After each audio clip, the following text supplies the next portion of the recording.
लाडकी बहीण योजना आणि लाडकी बहीण योजनेअंतर्गत जून महिन्याचा हप्ता आणि याचे वितरण. आता अनेक लाडक्या बहिणींचा एक वारंवार प्रश्न आहे की वितरण अजूनही सुरू राहणार आहे का आणि आजही महिलांना पैसे येणार का. कारण आपण पाहिलं होतं की लाडकी बहीण योजनेअंतर्गत 3-4 दिवस हप्त्याचे वितरण चालते. मग त्याच पद्धतीने आता ज्या महिला प्रलंबित आहेत त्या प्रलंबित महिलांना आज देखील पैसे वितरण होणार का. काल लाडक्या बहिणींच्या खात्यावरती पैसे जमा झालेत का, असे विविध प्रश्न या निमित्ताने लाडकी बहीण योजनेच्या मनामध्ये आहेत. कारण लक्षात घ्या, अनेक लाडक्या बहिणींचा प्रश्न आहे की आमचे अजून लाडकी बहीण योजनेचे पैसे का आले नाहीत. आम्हाला सर्व हप्ते मिळत होते परंतु आमचे पैसे बंद झालेत. किंवा काही महिलांचं असं मत आहे की मागील 2-3 महिन्यांपासून लाडकी बहीण योजनेचा आमचा लाभ अचानक थांबला आहे.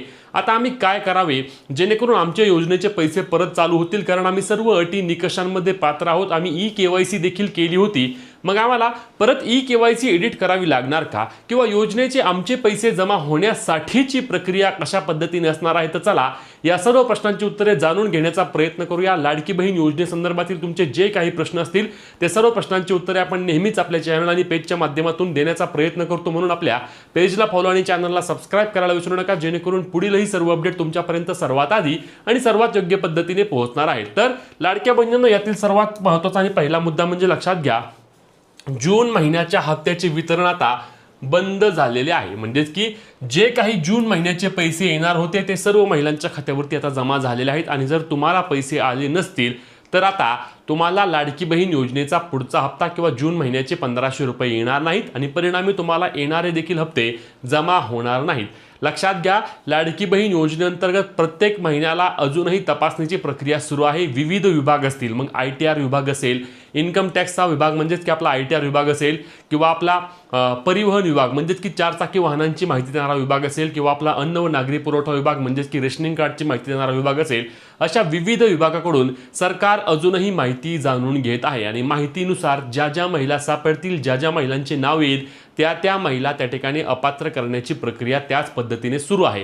कारण ही योजना केवळ आणि केवळ पात्र महिलांसाठीच असणार असे देखील यामध्ये स्पष्टपणे बोलले गेले. परंतु या निमित्ताने झालंय काय की निकष आणि अटी तपासणीच्या प्रक्रियेमध्ये अनेक अशा महिला आहेत की ज्या चुकून अपात्र झाल्या आहेत. म्हणूनच आपण पाहतोय की अनेक ठिकाणी महिला आंदोलन करत आहेत, महिला नाराज होत आहेत.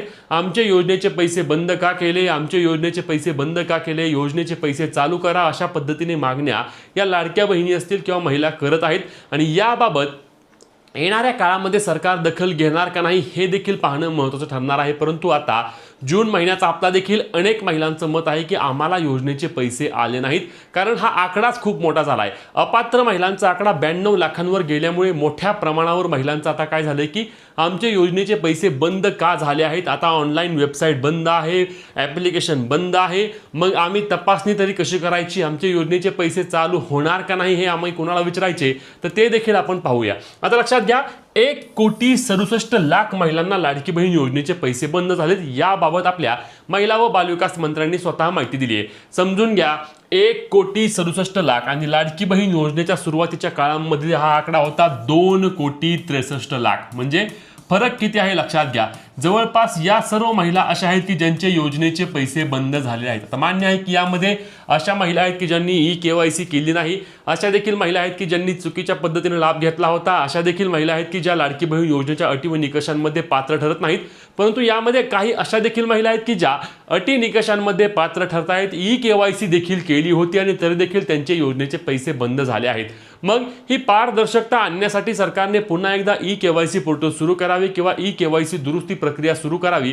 दुरुस्ती म्हणजे सरकारने जी तपासणी केली होती ती सरकारने दुरुस्ती करावी. ज्या महिला चुकून अपात्र झाल्या आहेत त्यांना पुन्हा लाडकी बहीण योजनेचा लाभ देण्यासाठी त्या ठिकाणी सरकारने तशी पद्धतीने तरतूद करणे आवश्यक असणार आहे. कारण लक्षात घ्या, योजनेमधून अपात्र झालेल्या महिलांची संख्या ही खूप जास्त मोठी आहे. आता याबाबत आपण पाहिलं की अनेक आमदार असतील, मंत्री असतील, यांच्या वतीने देखील बोललं जात आहे की KYC करण्यासाठी अजून एखादी संधी द्यावी का, याबाबत विचार सुरू आहे. परंतु आपल्या महिला व बालविकास मंत्र्यांनी सांगितलं की आता KYC नवीन चालू करण्याबाबत लगेच तरी कोणत्याही प्रकारची त्या ठिकाणी तयारी नाही. कारण 5-6 महिन्यांची मुदत देण्यात आली होती आणि महिलांना वारंवार KYC करण्यासाठी त्या ठिकाणी सांगितलं गेलं होतं. परंतु जर स्वतः महिलांनी KYC केली नसेल तर महिला कोणत्या ना कोणत्या अटी किंवा निकषामध्ये अपात्र असेल, म्हणूनच तिने ती KYC केली नसेल असा अर्थ त्या ठिकाणी आपल्या राज्य सरकारने या निमित्ताने काढला आहे. आता लक्षात घ्या, उर्वरित महिला ज्या आहेत त्या आता उर्वरित महिलांनी तुम्ही अपात्र झाला हे समजून घ्यायचं आहे. आता अपात्र झाल्यावर पुढे काय? कारण अनेक महिलांचं असतं की ठीक आहे बाबा, आता आम्हाला अपात्र केले, आम्ही आता काय करू, आम्ही कुणाकडे जाऊ? लक्षात घ्या, ऑनलाईन पद्धतीने काहीच होत नाही. ऑनलाईन पद्धतीने तुम्ही तक्रार करा, काय करा, काहीही दखल घेतली जात नाही. आता यासाठी एकमेव पर्याय कुठला सरकारने उपलब्ध करून दिलाय तर ते महिला व बालविकास विभागाचे प्रकल्प अधिकारी, पंचायत समिती असेल, जिल्हा परिषद असेल किंवा महानगरपालिका असेल, यामध्ये त्या अधिकाऱ्यांना तुम्ही जाऊन भेटू शकता. तुमच्या कुठल्या ना कुठल्या त्या ठिकाणी अटी किंवा निकषामध्ये तुम्हाला अपात्र केलं तर समजून जाईल, किंवा एखादं डॉक्युमेंट द्यायचं राहिलं असेल म्हणून तुम्हाला अपात्र केलं असल्यास त्या डॉक्युमेंटची पूर्तता केल्यानंतर देखील तुमचे लाडकी बहीण योजनेचे पैसे सुरू होऊ शकतात. म्हणून त्या ठिकाणी तुम्हाला जाऊन तुम्ही खात्री करून घेऊ शकता. अन्यथा ऑनलाईन पद्धतीने कुठेही कुठल्याही वेबसाईटवर जाऊ नका, कुणालाही त्या ठिकाणी पैसे देऊ नका, कारण लाडकी बहीण योजनेसाठी ऑनलाईन पद्धतीने तुम्ही सध्या तुमचा स्टेटस पाहू शकत नाही, आणि स्टेटस पाहायचा असेल तर तुम्हाला त्या ठिकाणी ऑफलाईन पद्धतीने तुमची कार्यवाही करावी लागेल. आता पुन्हा एकदा आम्ही मागणी करतोय की नवीन ई-केवायसी बाबत सरकारने एखादी संधी उपलब्ध करून द्यावी, किंवा ज्या चुकून अपात्र झाले आहेत त्यांच्याबाबत देखील सरकारने त्या ठिकाणी दुरुस्ती करून घ्यावी, जेणेकरून या योजनेमध्ये अधिकच चांगल्या पद्धतीने योजना कार्यरत राहील आणि ज्या महिला पात्र आहेत त्यांना योजनेचे पैसे मिळत राहतील. तुमच्या बाबतीत देखील असे झाले का? नक्की कमेंट करून सांगा.